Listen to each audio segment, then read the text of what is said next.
안녕하세요. 안녕하세요. 네, 여러분들 만나 뵙게 돼서 반갑습니다. 저는 대박열린고시학원에서 간호관리학 강의하고 있는 오정화입니다.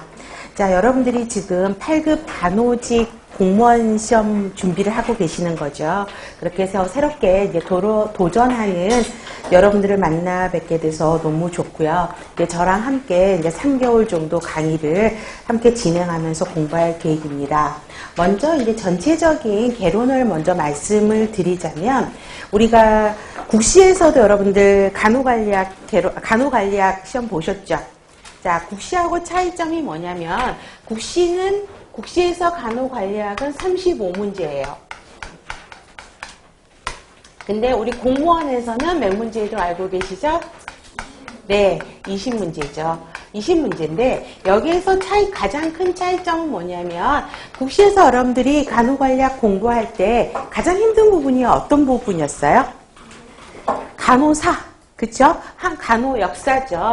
그래서 세계사, 그 다음에 한국의 간호사, 그죠? 간호 역사죠. 간호사라고 하는 게 역사를 이야기하는 거죠. 근데 이 부분을 이제 가장 힘들게 공부를 하셨을 건데요. 공무원 공부하시는 분들이 이제 항상 저에게 질문을 하시는 게, 그러면 이 세계사, 한국사도 공부를 해야 되느냐라고 이야기를 하십니다. 그런데 공무원에서는 거의 나오지를 않습니다. 물론 최근에는 거의 나오지 않고요. 예전에, 그죠? 지방에서 제2의 나이팅게일의 외국 선교사 간호사는 누구냐, 이런 문제들은 나온 적은 있어요. 그런데 최근에 한 7, 8년 그 정도에는 간호 역사는 나오지는 않습니다. 그렇기 때문에 물론 이 내용들이 굉장히 단순하고요. 그냥 메모리만 하면 돼요. 내용은 엄청나게 많아요. 근데 그 시간에, 그쵸? 그냥 우리가 나오는 기본 간호관리학에서 이야기하고 있는 내용들을 또 공부하시는 게 맞을 것 같다는 생각이 들고요.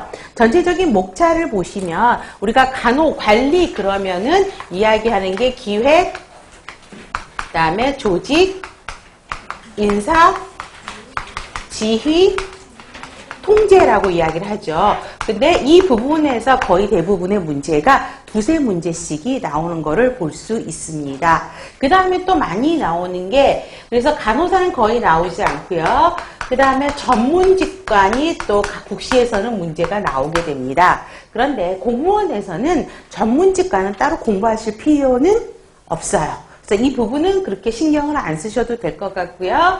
그 다음에 또 여러분들이 또 힘들어 하시는 게 뭐냐면, 법적 의무 부분이 조금 힘들어 하세요. 법률적인 용어가 나오고 있어서 법적 의무 부분을 조금 힘들어 하는데, 그 부분도 너무 걱정하실 필요는 없습니다. 그래서 그런 차이점만 보시면 공부를 하시면 되겠고요.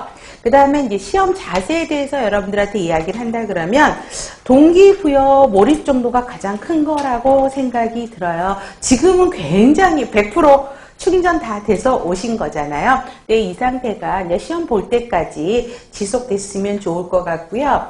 그 다음에 여러분들 지금 서울시는 3과목이고 지방은 5과목이죠.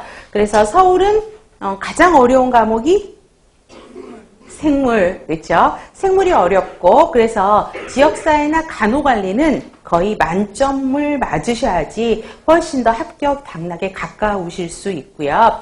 지방은 5과목이잖아요. 그래서 골고루 공부를 하셔야 돼요. 가장 또 역사도 공부를 해야 되고, 영어도 공부를 해야 되고, 전공은 부수적으로 따라오는 과목이라고 생각하는데, 일단 기본으로 우리가 가지고 있어야 될 거는 전공에서 점수를 놓치면 안 된다. 그리고 또 물론 그때그때마다 그 해년도의 난이도에 따라서 어떨 때는 간호관리가 좀 어려울 때가 있고, 어떨 때는 지역사회가 더 어려울 때가 있고 하는데, 간호관리는 그래도 더 쉬워요, 지역사회보다. 그래서 간호관리학은 우리 목표를 정해야 되겠죠. 그래서 잘 본다라고 하는 거는 목표가 아니죠. 잘 본다가 아니라 어떻게 해야 된다? 100점을 맞은다라는 목표를 세우시고 준비를 하셨으면 좋겠고요. 그 다음에 아직은 시간이 굉장히 많죠. 그래서 지금부터 문제를 푸실 필요는 없습니다. 기본적인 이론 정립이 가장 중요해요. 그래서 수업을 듣고 예습하실 필요는 없습니다. 복습만 철저히 따라오시면 될 것 같고요. 특히 가지고도 시험에 당락이 결정되기도 합니다. 그렇기 때문에 지금부는 기본서에 충실하자라는 개념으로 보셨으면 좋겠습니다. 자, 그 다음에 출제 경향을 살펴보면은요, 서울시 같은 경우는 간호관리 전공하셨던 교수님들이 시중에 나오는 책들 다 가지고 가셔서 문제를 내시는 거고요. 지방직 같은 경우는 여러분들이 이제 저희 책이 제가 드린 책이 되게 두껍잖아요. 그래서 그 양 보고 처음에는 놀라신다라고 이야기를 해요. 그런데 여러분들이 좋아하시는 것 중에 하나가 뭐죠? 기출 문제잖아요. 최근 10년 동안의 기출 문제가 다 들어가 있어서 사실 이렇게 두껍고, 제일 뒷페이지에 부록을 보시면 의료법이 들어가 있습니다. 그러다 보니까 책이 굉장히 두꺼워요. 그렇죠? 기출 문제하고 의료법만 빼도 책이 확실히 반 정도는 줄어버리거든요. 그래서 이 두께에 놀라실 필요는 없는데, 기출 문제를 보시면 지방직 문제 같은 경우는 14년 이전에는 그 지방마다 문제가 다 달랐어요. 예를 들면 이렇게 부산, 대전, 제주도, 광주 문제가 다 달랐거든요. 근데 14년도에 이제 지방 문제들이 다 통합이 됐어요. 그래서 지방은 거의 같은 문제로 지금 나오고 있고요. 그 다음에 기출 문제 보시면 서울시가 오지선다였었고 지방이 사지선다였었거든요. 그랬다가 몇 년 전부터 다 사지선다 형태의 문제로 바뀌게 됐죠.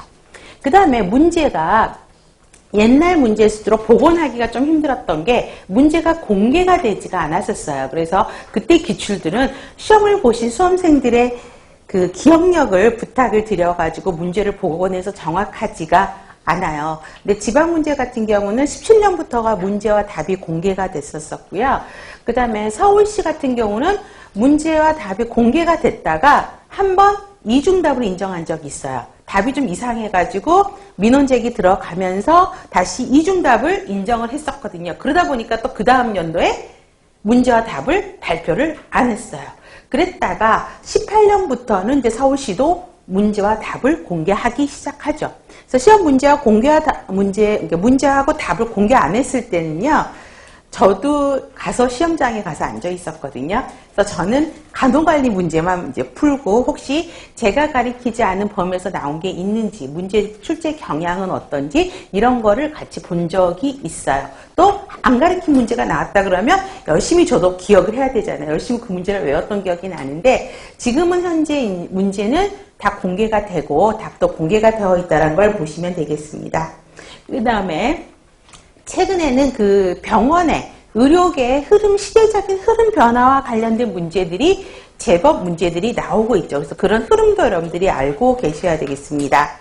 그래서 의료계에서 중요시 생각하고 있는 게 평가 인증 문제였죠. 그래서 여러분들이 병원에 계실 때 평가 인증 하느라고 되게 힘들었을 텐데, 그래서 평가 인증 2주기 시작하면서 평가 인증 문제가 계속 나오고 있었고요.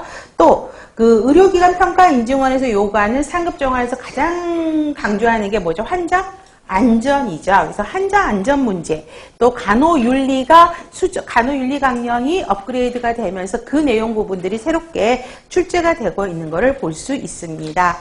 그래서 여러분들이 이제 교재하고 공부 방법들을 먼저 보신다고 하면, 저희 교재는 보시면 이제 말 그대로 여러분들이 학교 다닐 때 보셨던 책들을 요약한 거겠죠. 그렇죠? 그래서 중요한 부분들을 요약을 한 거고요. 그래서 반드시 중요한 건 뭘까요?